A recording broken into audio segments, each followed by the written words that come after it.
Hey, everybody. Welcome to another episode of Coast to Coast. This is your host, Joe Dellera, and I am joined by my fellow co-host over here, Andrew O'Connor Watts. Andrew, how you doing? Are you nice and rested up after the NBA All-Star break? Or, are you going to have to play limited minutes today? I was going to say, I'm ready to play back-to-backs. We're good here. We got a nice little break. I don't know about you, man. I was like itching, man. That All-Star break didn't give me the basketball, fix that I was needing. I don't know about you. No, it wasn't quite the same. And, I'm glad that we had the game last night, but you really need the full slate of games. It's nice to get back into the swing of things. This is kind of the time of the year where there's a little bit of a gear up. There's a little bit of a ramp up right now because teams are jockeying for position. They're trying to figure out, are we contenders? Are we actually going to try to soft tank right before the end of the season and improve our draft status, improve our lottery status? And it's always a couple moving pieces. And, that kind of brings us to some of the decisions that some of these teams are making, right? And obviously the biggest news in the NBA that was a bit shocking, honestly, was a little bit earlier today. They tweeted out that Victor Wembanyama is basically ruled out for the rest of the season with what's essentially blood clots. And he's 21 years old. It doesn't sound like they're sure whether this is a one-off type of thing, but he had started to feel symptomatic. It sounded like on Sunday, and there were a couple issues there. So they run a little bit more testing. To me, it sounds like they ruled him out for the rest of the season. It's dramatically changed the Defensive Player of the Year market. What, if any, thoughts do you have on the Defensive Player of the Year market at this point in time? And, what are your thoughts about Victor, in the Spurs, maybe in general or first, whichever one you kind of want to tackle first? Yeah, I mean, I think that first off, in terms of the Spurs, the team, I bet them plus 450 not too long ago to make the playoffs. So that I'm pretty sure we could burn that ticket, to be honest. I think you could just light that one on fire. But yeah, because I think what's probably going to happen is we see them slip. They were already kind of slipping before the break. I believe they lost 7 of 10 or something like that. I don't have it up in front of me exactly, but yeah, I think they've already were looking a little shaky. I mean, I wasn't down on them rest of season. Just based on the Fox move. I think that's a strong move for them. That signals kind of a win now move. So it's really unfortunate from a Spurs playoff perspective and just this season perspective. But yeah, I mean, in terms of Defensive Player of the Year, this is kind of a lesson in laying that heavy juice for a favorite of an award like this. Obviously we can't predict injuries. There's no reason to assume that, but it definitely opens things up. You and I were talking about who this leaves open. You mentioned Jaren Jackson Jr. I think that's a great call. Obviously Evan Mobley very much in the mix. I think both of those are strong looks. How about you, man? What's kind of, where are you leaning with this? I mean, the odds have tanked. So yeah, I mean, those guys are obviously the favorites, right? Jaren and Evan Mobley. I talked about this a little bit on Buckets the other day, and my concern with both of them, honestly, is that neither of them are on a top 5 defense, whether it's adjusted or straight, whatever. And normally when we see Defensive Player of the Year, Wemby, we were almost willing to break some of the rules for because he was this transcendent talent, right? By far the best defensive player when you looked at all the advanced metrics, what his impact was, et cetera, et cetera. I think that, when we look at the market, right, as good as Jaren is and as good as Evan Mobley is, these teams, both the Grizzlies and the Cavs, I don't really know if they're going to get better than where they currently are. And if Chet Holmgren was healthy, if Isaiah Hartenstein had played more games, maybe we see this a little bit differently. Maybe somebody on Oklahoma City wins the award.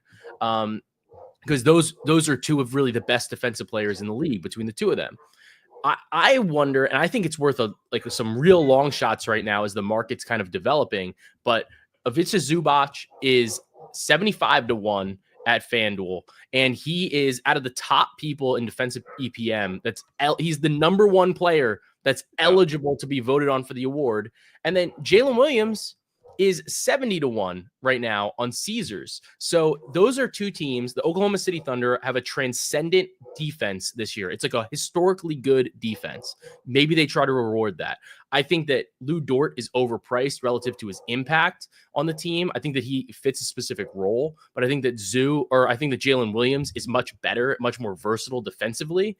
And then on the flip side, if you look at what was I saying? If you look at Zubac, the Clippers are number 2 in defense, and he is the anchor for that defense. And I think the defense could actually get better if Kawhi Leonard's playing a little bit more, Ben Simmons is playing a little bit more. I know that Ben's not the same player that he once was, but he does provide some length. He does provide some defensive versatility. And I think that there's a little bit opportunity for both those teams to improve defensively even as the season progresses. So that's the way that I'm looking at the Defensive Player of the Year award. I don't think I would put like a full unit on them, but if you put like 0.15 or something like that, it's really not crazy, especially as a really long shot dart. Love that. I pulled up the odds when you started your spiel here, and that was the biggest one that popped to me too, is Zubac. He's anchoring the second best adjusted defense in the league. That's pretty much the consideration, right? Top 5 defenses and who is the best defender on that team. It's kind of ends up being that simple sometimes. So at 75-1, there's no doubt that has value, especially if you're building like a portfolio here. Now you can really, really embrace that portfolio lifestyle. I think that's the way you have to look at it. It's like if you're building a portfolio, it gives you a little bit of flexibility. I think that those numbers are more likely to move. And, the way that the market adjusted, like I think there was some conversation about Dyson Daniels, right? I think Dyson Daniels, he's averaging a lot of steals, whatever. Atlanta's terrible. Like they're horrible. So I get that, we were willing to maybe do it for Victor. I don't really think anybody's willing to do it for Dyson Daniels. No. And I don't think you can win the award when your team consistently gives up like 130 points to mediocre offenses, right? No matter how good you are individually as a defender, that's just historically not how this award has gone. So I think Dyson Daniels, off the table for me for sure. Yeah. So, and then now when you look at the Spurs, because I was pretty high on the Spurs, I thought they were going to be able to make a decent run now through the stretch of the season. You have to wonder now with Wemby essentially being ruled out for the rest of the season, is there going to be a point where maybe Chris Paul gets bought out? Does De'Aaron Fox get like one of those phantom hamstring injuries as they then try to maybe like soft tank to finish the season? This draft is pretty loaded at the top. It's probably the last year that Victor is going to be, like where the team's not going to be firmly entrenched in the playoffs. Yeah. Is this the year that maybe they go, look, like we gotta lose a little bit. It's going to be a little ugly, but we're going to get a chance at least, we're going to get a lottery ball for Cooper Flagg, Ace Bailey, Edgecombe, Harper, like whatever. Do you think, are you going to have to be like a little bit cooler on the Spurs moving forward? For sure. I think, they're a smart organization. They know there's not a whole lot that they can do. Even if they do make a push for the playoffs, how far can they go in the playoffs? Probably not very is the answer to that. They have very minimal backups for Wemby. I mean, we have, Mamu Kelishvili and really like Sohan, Charles. Yeah. They'll probably go small, honestly. Yeah, exactly. So, I think it's definitely, they're a tank watch team for sure. I didn't even think about the buyout thing for Chris Paul. I think that's interesting, but I also know he loves playing with Wemby. They love playing together, but at the same time, now that there's De'Aaron Fox, is that a little redundant? You have Castle. I think that is an interesting thought about I just could totally see it. Like he's older. I do think that there's going to be a team, that like, if he said to them, it's like, hey, look, can you buy me out? Like, we'll make it a good deal.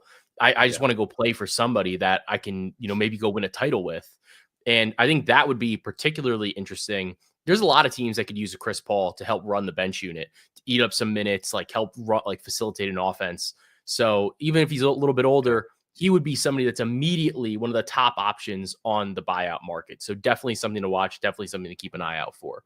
Now, looking at the rest of the NBA, and we'll get into the slate kind of in a minute, right? But there's obviously the Bobby Portis suspension, 25 games for tramadol, which, I'm no doctor, but it's basically like it's like a step up from Advil, right? So Yeah. it's not it's a big decision here on the suspension. But what do you think about betting the NBA now through the rest of the regular season? What are the things that you are most concerned about in your daily capping that maybe you aren't as concerned about in like November, December, or even January?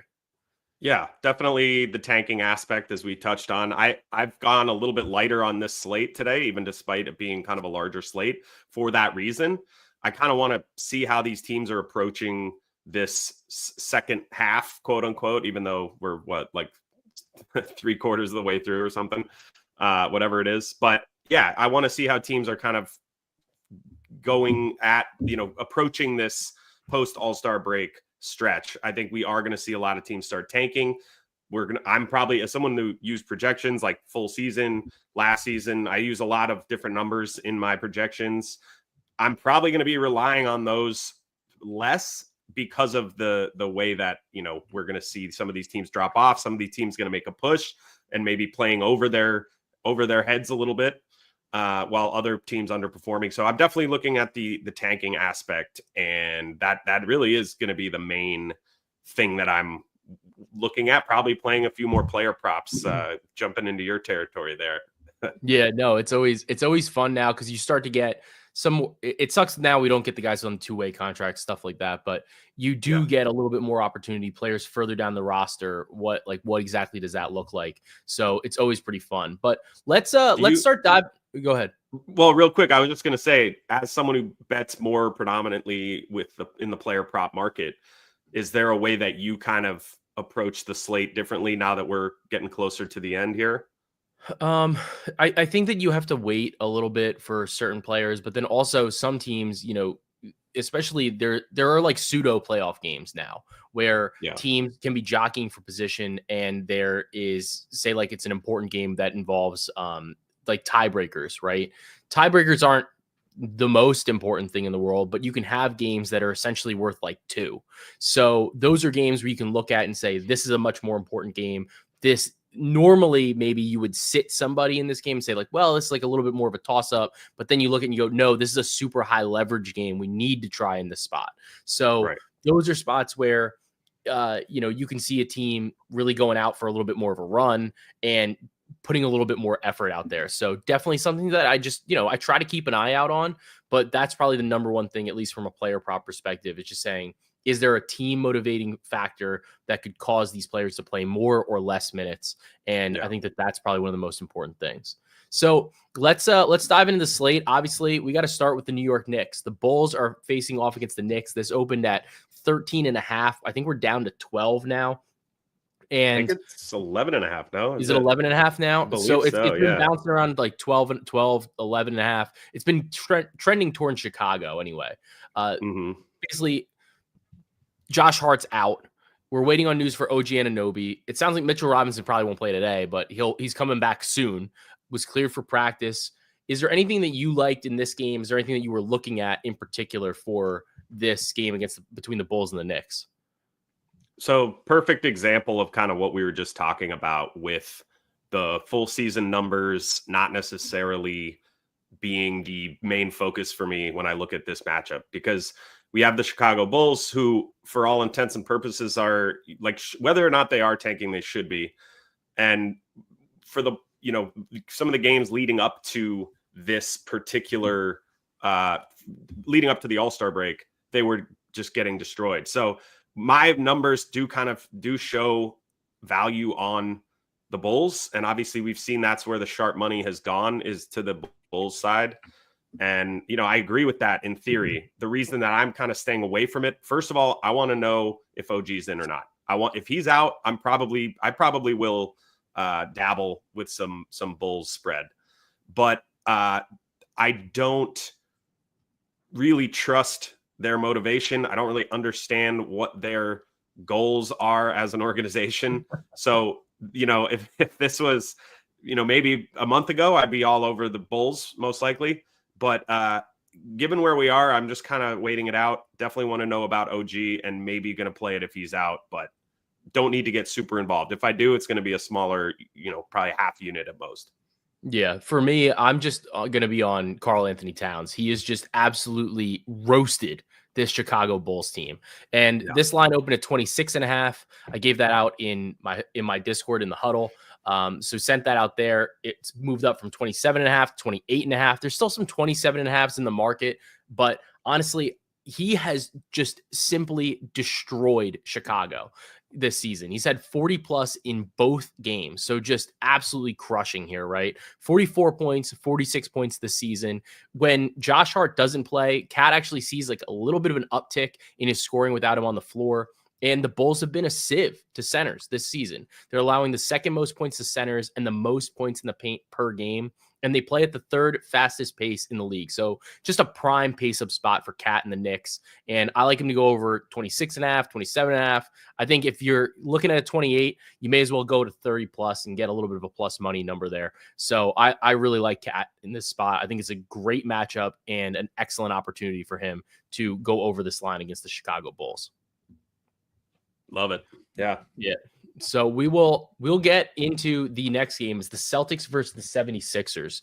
This game is particularly interesting because the Celtics are 7.5 point favorites. They're on the road, and Boston has been, it feels like they've been a little hit or miss this season, right?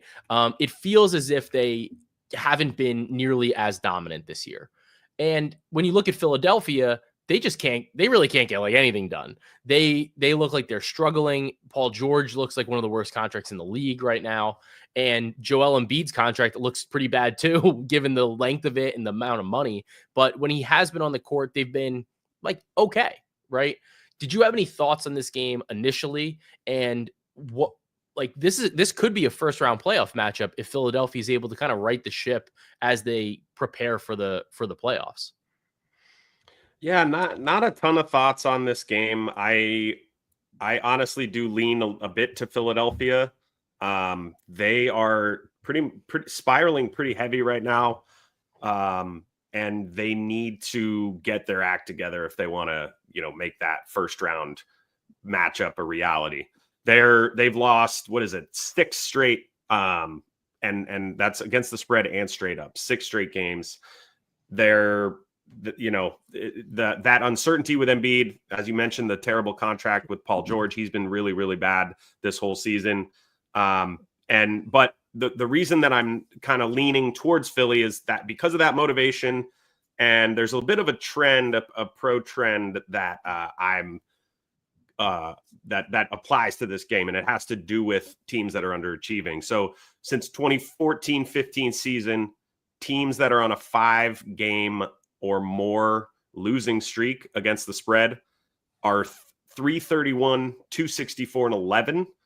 And this season are 17 and 12 against the spread for a 13% ROI. So it's been a pretty beneficial or profitable spot, I should say, to back teams in this situation. The reason it's a little funky for me is, they actually were in this situation last game that they played. That was their 5th or 6th game, rather, with the last 2 games they played actually were in this scenario and didn't cover. So, it's kind of that whole idea of catching a falling knife. I'm staying away from it, but I do lean towards the Sixers here. Yeah, because personally, I like Boston. I grabbed Boston at -7. My rhythm model has this at -8, and it's kind of one of those situations for me when I was looking at the matchup and I was diving into it a little bit. Is even with Joel Embiid on the floor, the Sixers have not been very good. The defense has been better, but the offense has just been brutal. And he's not even close to the double-digit advantage he's been for really the majority of his career in terms of plus minus. This year he's only at plus 1.1, which is fine, but it's not Joel Embiid, right? The other concern that I have here is that Philly allows the 5th highest frequency of threes and the 8th highest percentage on threes from beyond the arc, right? And they're just susceptible to threes, especially those that are above the break. And Boston, as we know, takes literally almost 50% of their shots from beyond the arc. So I just think this is a bad matchup too for Philly. I know that Joel Embiid presents his own, complexities here. And in terms of the spread and in terms of the, how exactly do you power rate this Philadelphia team? But for me, I think that this Sixers team is just completely outclassed in this matchup right now.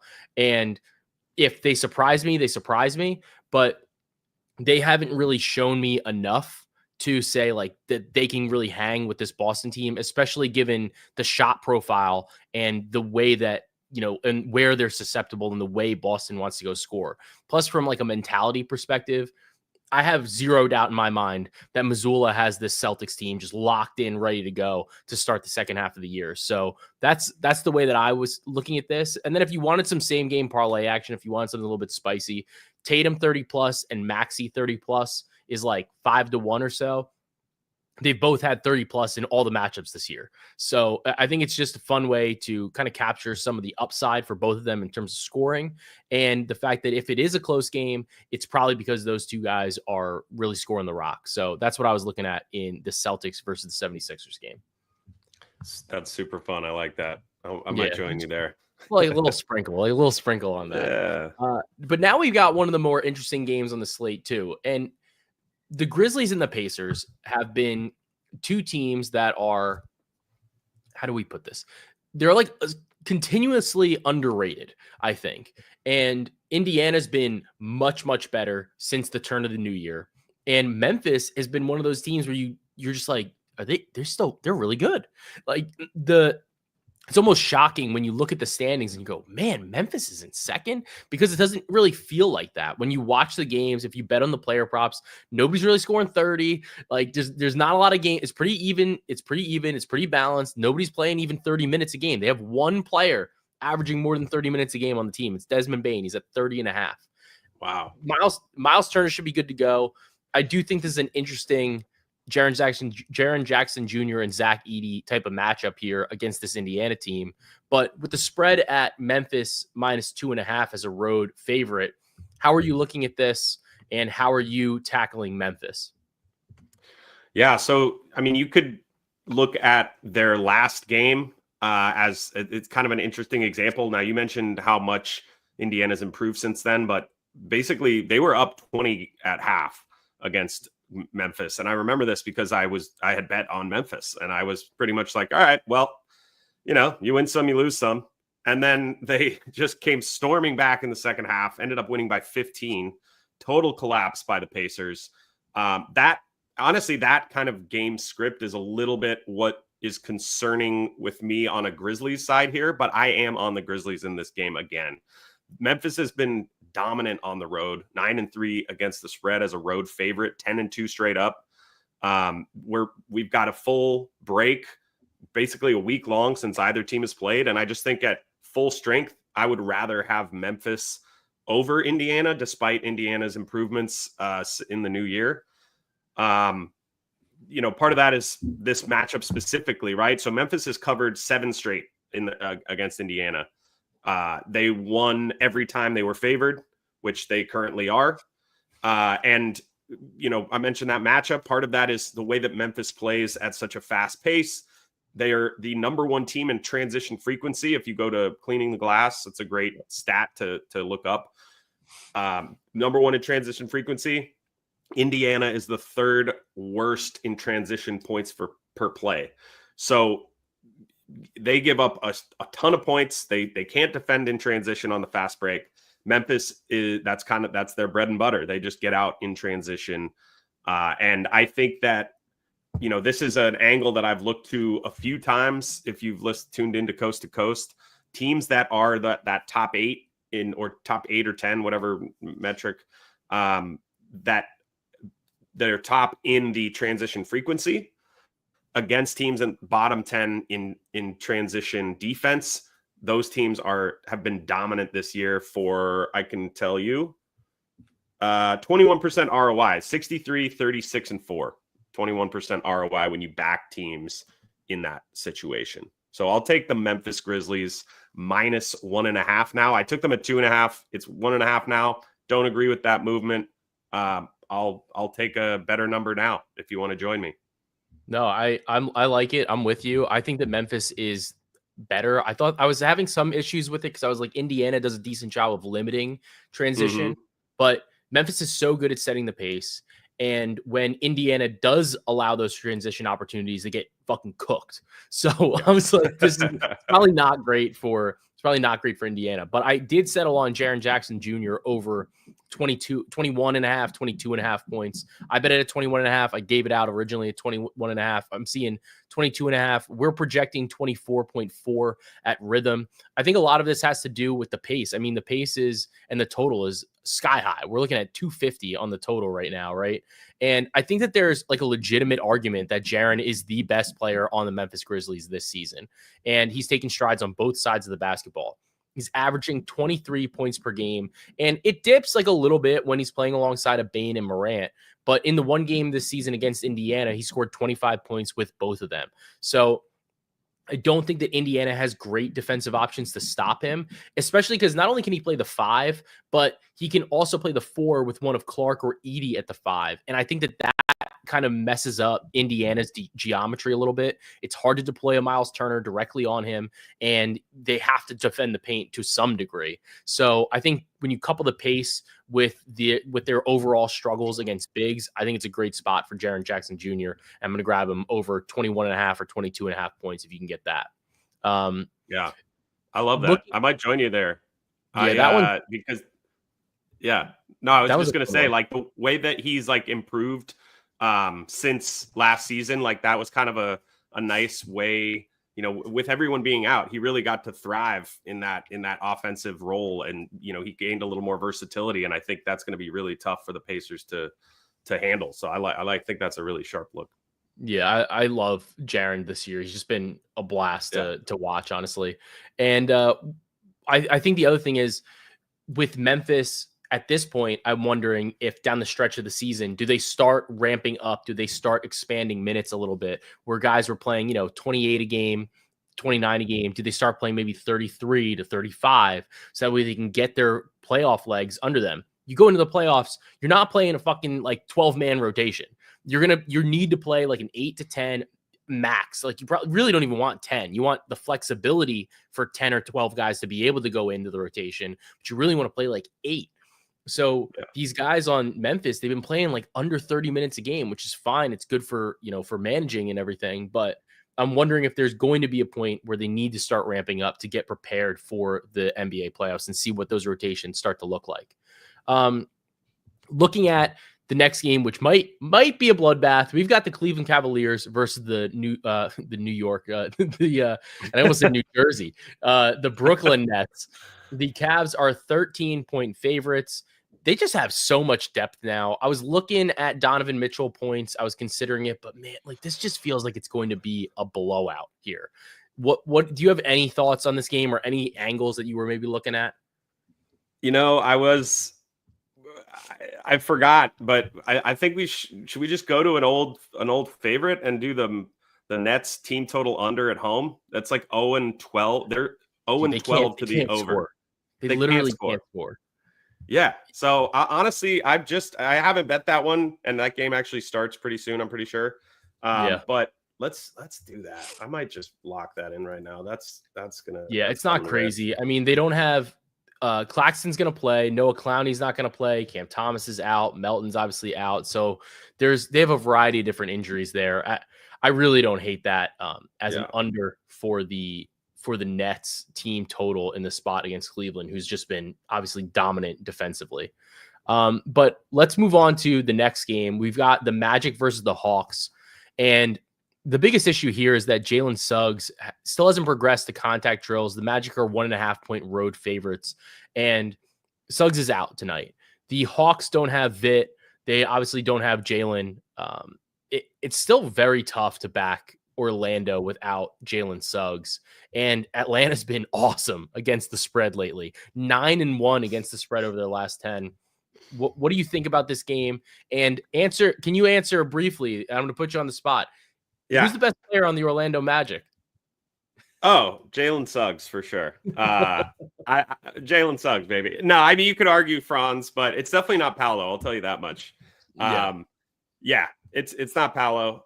You could argue. I think probably is Franz if we're being in all seriousness. Jalen Suggs though might have the most impact on winning. He's If you look at the Magic without Suggs, they're 7-14 without him, 20-15 this season with him. If we look at Paolo, 8-14 with Paolo, 19-15 without him. It's just pretty stark. There was a great breakdown of the difference between Franz's offense. I know I'm jumping around between Suggs and Franz and Paolo. The difference between Franz's offense and how he affects the Magic, kind of flow and offensive, rhythm, essentially. Shout out rhythm. And versus Paolo, who, they actually have pretty similar offensive ratings, so to speak, so like efficiency, but the way that Franz creates offense provides like more opportunities for the rest of the guys to get involved. And I'm going to find that video and I'll post it to my Twitter account.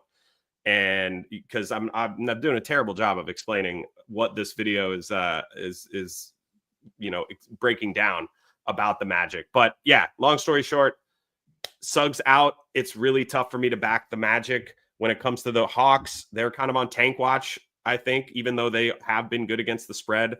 To me, this is just a clear-cut stay away. I think it could be a fun game to watch, but I don't have any bets on it. That's fair. And we just did get an injury update. OG Anunoby is out for the New York Knicks tonight. Are you going to be firing on that Bulls plus 12 if you can still get it? If I could still get 12, I think it's at 10.5 now. Oh, that's actually a little bit of a surprising move. I get that OG is worth a decent amount, but to me that feels like it almost feels like an overreaction to that news, because we knew Josh Hart wasn't going to play, and it's not super surprising that Anunoby is not playing either. It's like, I would say it's like a touch surprising, but it's not that crazy when you consider the fact that this is a game they should be able to take care of business against Chicago. They got Cleveland tomorrow. So I think that's the big game. So you're not going to, and New York knows that. Like, they know they want to beat Cleveland. They want to see how they stack up. They probably want to test out some things defensively. I'm not super surprised that Anunoby's not playing in this game. Yeah, me neither. I mean, I kind of figured it would settle. Like you said, I think it is kind of an overreaction. I still lean towards the Bulls just from a numbers perspective, but given the fact that did move pretty drastically, given the circumstances, I'm going to stay away from that one. If we could still get that 11.5, I'd be interested, but it's just not enough of an edge with this crappy Bulls team. Not to mention the Knicks lost last game against the Bulls, and I think it was did they lose twice against them, or is it just the one game? But they lost both games this season against the Bulls. They're going to be coming out for blood, no matter who's in there. Staying away from me. You're going to be trying. So I want to move to the Clippers versus the Bucks. I was on Giannis. I kind of got some bad line movement here. I was on Giannis over like 30 plus points, and then they come out with this update of Giannis and Dame are available to play limited minutes. I have no idea what that means. I really like the prop, and part of my thing is I don't know really what limited minutes means. It seems a little odd to even bother saying that in a way, right? Like, what is limited minutes? What does that really even mean? And part of what I was looking at is the line has moved now all the way down from really 30.5 to 26.5 at MGM. There's a 26.5. The matchup is still great. So I'm kind of waffling with whether or not I want to double down on Giannis and try to get a little bit of a lower line here for him too. He doesn't need to play a ton of minutes in order to do this, but we'll kind of have to take a look here. But Norman Powell is out for this game, and I'm pretty high on the Clippers moving forward. One of the plays that I like is I like the Clippers to win the division. It's plus 240 at DraftKings right now. And, we got a comment here in the box because it's something I've been kind of kicking around, but do you like a Memphis Clippers and Magic parlay for the division? And I don't like Orlando. I think that Orlando kind of stinks, but I do like Memphis and the Clippers, and that's plus 391 on DraftKings right now. So I think that Yep. Memphis is the best team in that division. I think they can definitely capture that division and take kind of charge of it. And then for the Clippers, they're 2 losses behind the Lakers, but the Lakers obviously are struggling pretty immensely. We'll talk about that a little bit more later. And the Clippers, I think, have more continuity. They picked up a couple other guys. I like them at the number, and I don't mind a little parlay at plus 391 between the two of them, considering how safe I think Memphis is to kind of capture the division there as well. Is there anything else that you like in this game? Do you think that the line move was a little bit of an overreaction, underreaction, given the Norm news, then the Dame, Giannis, like whatever that means, however many minutes they're going to play? Yeah, I mean, where are we at right now, given that news? Where We're has looking at we Bucks minus 1.5. Bucks minus 1.5? Okay, so if I look at my Bucks minus 1.5. Okay, so I guess that the thought was that they weren't going to play, huh? I mean, that sounds like that. I guess so, or maybe they figured one of them would sit because I mean tomorrow I think they play the Wizards, so it's Right. kind of one of those games where you want them to be able to play against Washington because that's a game that you should win. Whereas the Clippers game is one where you go, I don't know if we can win, but we'll see what we can do. Giannis hasn't played in like 3 weeks. To me, it sounds a little bit more like a management decision rather than he's not ready to play. I think that they really held him out to try to give him a little bit of extra rest. Yeah, I could see that for sure. Yeah, I mean, if I adjust his minutes down a bit, and I guess is Dame also on that weird minutes Yeah, they vote for both language? of them. So I don't really know what I really don't know what that means. It definitely seems a little funky, right? But yeah, I think with the uncertainty in minutes, that just makes this a little wonky. I think I definitely lean to the Clippers. I think the Clippers are a great team. I think looking at that Giannis over points angle and maybe even buying low on that points, it's not a terrible idea. But again, I think just with us not really knowing the minutes thing, I think I'm fine just watching this game. Should be a good one. Yeah. I think it's gonna be fun. I think it's gonna be a pretty solid game. So let's turn to the next spot on the slate. We've got the Hornets versus the Nuggets. This game looks like it is ripe for a blowout. I'm seeing this line is as high right now as minus 17, minus 18. And we've got, Russell Westbrook's supposed to be back. I like Jokic triple double here. It's been waffling around, it's about plus 100 right now. He just had I know he struggled a little bit against Nurkic, but this team is so bad defensively. To me, this was a way to basically buy the assists at a little bit of a better number. And instead of the 10.5, I was able to get the triple double. He pretty much gets the points and the rebounds without fail anyway. So I was willing to invite a little bit of that variance in here. But we do have a player prop that we liked in this game, and it's Julian Strawther over 7.5 or 8.5 points. Depends on where you can grab it. The 8.5, if you can get a plus money number on it, I think is great, right? Look, this is a game that when Denver wins by 10 or more points, Strawther is averaging 10.5 points this season. He's over this line in 15 of 25 games. When they win by 15 or more, he's averaging 12.3 over in 13 of 16 games. So this would not surprise me in the least bit to see Denver really put the pedal to the metal and let Strawther get a little bit of extra run in maybe in a little bit more of a bigger win for Denver. What do you think about this game? What do you think about Julian Strawther tonight? Love the Strawther pick. I think the whole team is on this one. This is a rhythm, Dellera, Watts cosign, I think, pretty much all around. This is a good one. Yeah. I think, Alec, our producer, was throwing out some player props in the chat, and we both just hopped on the Strawther one instantly. So yeah, I think the blowout potential is great. I think even without Peyton, let's say for some crazy reason that's not a blowout, then he still is probably going to get a little bit more run than would if the team was fully healthy. So I think it's a great look. I'm all over it. Yeah, I think it's solid. So then let's turn to the Suns versus the Spurs. This is a game where Kevin Durant is back playing in Texas. He gets to play, where he played at the University of Texas. Both of these teams are obviously going through it right now. The Suns can't win a game. The Spurs are now obviously without Victor Wembanyama. Book and Beal, I think, should both be good to play. What are you looking at here? I know that you have an angle in terms of some of the guard rotation for the San Antonio Spurs. Yeah, so with I have a play on Chris Paul over 9.5 points.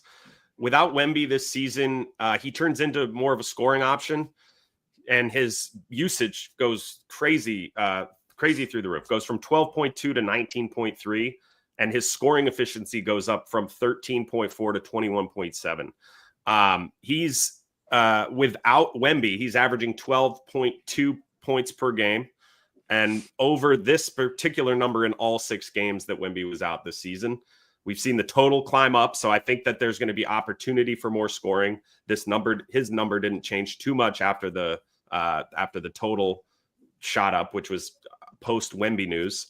But I just think against this Phoenix defense, I think he can make it happen. We haven't seen him and Fox without Wemby nearly as much, so there is that kind of a variable there. But I think that Phoenix defense is bad enough that it doesn't matter to me. They're 4th worst in the league on the entire season, and that has consistent since February. Last month and a half or so, or last month, I guess. Not even 3 weeks. What am I talking about? What day is it? What are we doing? Thursday. There we go. Thursday, February. Got it. But yeah, last 3 weeks, they've been terrible. They've pretty much just been consistently a bottom 5 defense in the league. I like CP3 to go over 9.5. I think 10 plus is an easy target for him. Yeah, I like it. I'm with you. I think this is a great spot for the Spurs to kind of lean on the vet when there's all this turmoil around the team and just say like, hey, take us to the promised land here. Like make this run, get us out of like whatever the bad vibe kind of situation is there. Now, when we look at the Lakers versus the Blazers game, this is quite the scenario, right? Because Luka Doncic got ruled out already. The Lakers are 3-point favorites. I think this has actually moved down closer to 1 now. And the Blazers have been playing great lately. What do you think about this Lakers team? Do you think LeBron's going to play? LeBron's on the report as well. They've been kind of struggling through it a little bit so far with at least, adjusting to life with Luka, adjusting to this roster that doesn't have any bigs. Yeah, I think I would think that LeBron plays, but obviously it's a back-to-back. I mean, it's a back-to-back after a week-long break. He didn't play in the All-Star game. I would assume that, I kind of thought Luka was going to play, and I had my eyes set on the team total over for the Lakers, assuming Luka would play. Like, I know he's dealing with injury management stuff, so perhaps assuming that was a little foolish of me. But you kind of have to look at these situations, try to get in the heads of these organizations, players, coaches, all that. And that, sometimes you're going to be wrong. That was kind of me with this Luka thing. So I would assume that LeBron plays, because I think that they can beat this Blazers team fully healthy, or at least partially healthy, with LeBron in there. And they need to win after losing to the Hornets yesterday. So I assume he's playing. If he does play, I'll still like the team total at whatever number we get to. The Lakers are playing at the 4th fastest pace in the league over the last 5 games. I think that's with Luka, but also before that, their offense was kind of humming even without him. Reeves has been playing really well offensively. Jackson Hayes is tough defensively, but he's a good rim runner paired with LeBron and Reeves. So, yeah, I still like this team total, but I need LeBron to be in there. So yeah, wait on that report, and we'll be taking the over there depending on the injury news. Yeah, and I mean, I don't think it's crazy to say that you want LeBron in there for knowing no. that's the bet that you want. I am grabbing Donovan Clingan over 10.5 rebounds. His minutes have been a little wonky this season, but to me, the biggest thing is that the last game before the break, he played about 30 minutes, and when he's played without Ayton this season, he's averaging 10.5 rebounds in just 22.3 minutes. But considering he just played 31 minutes in the last game with 20 rebounds, I get that, maybe in certain circumstances he could get played off the court, right? Where you'd say, well, it doesn't match up well here. The Lakers can go 5 out. This is whatever. I think that Portland is not really in the winning ball games like mindset here. They care about winning. I think that they're putting forward their best effort, but they have to figure out what is the development for Klingon like. Is Klingon going to be somebody that can play in these bad matchups where, maybe the personnel isn't ideal for him? And can he get these big minutes? Can he play extended run? What does that do for not only for him, but for their opponents? So 10.5 rebounds, I just think is light. I would expect him to play at least 25 minutes tonight. So I think that he's got plenty of opportunity here to really go over this 10.5 rebounds line. You can get that at -120 at BetMGM. But yeah, so Andrew, this is a pretty interesting slate. It's nice to be back for this game or for these games. It's nice to be back for the NBA's return, or so to speak. What do you which game are you most excited to see for today? And we'll recap our bets again right before we get everybody out of here, unless there's some questions in the chat. Yeah. Obviously Knicks. I don't know. I think my internet got weird and cut out there for a minute. So I don't know if you asked me something before just the slate overview, but yeah, I'm kind of interested in this. Obviously want to watch the Knicks game. The Grizzlies Pacers just started. That one I like. I actually think, Clippers Bucks. I think that's going to be a good one. These are two teams that I think will give it a go. Give it a, they're not going to dog it, right? I think both of them will try with everyone in there. Hopefully Giannis gets to play the full minutes. Who knows? We went over that already, but yeah, it's only a 1-point spread. It means the books think it's going to be a good game. I think it's going to be a good game too. That's probably the one that I'll be honed in on the most here. Yeah, I'm going to definitely be watching that game, and I'm curious to see what some of these rotations are going to look like for the Lakers. I'm curious to see what the Grizzlies and Pacers game looks like as well. So I think that game might have already kicked off while we were on the air, but it's definitely going to be fun. And we will recap these bets real quick. So I know that you like the Bulls. The line kind of moved a little bit. I like Cat. I would say I'm off the Bulls. Like it was more of a lean. I'm on Cat over 27.5 points there. 26.5 is where I grabbed it, but 27.5 is still fine. I know that you liked, I liked Celtics -7.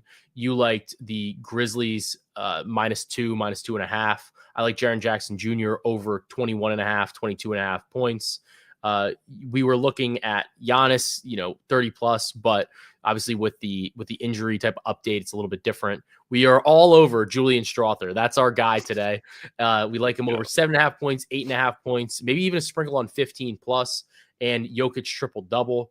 And then you were also on Chris Paul over 9.5 points and the Lakers team total over 114 if LeBron James plays.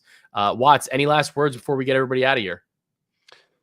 No, I'm just glad that we got the NBA back, man. That was kind of a rough All-Star weekend. So, yeah, glad to be back. It was tough. It's good to be back. And for Andrew O'Connor Watts, I'm Joe Dellera, and thank you for joining us on this episode of Coast to Coast.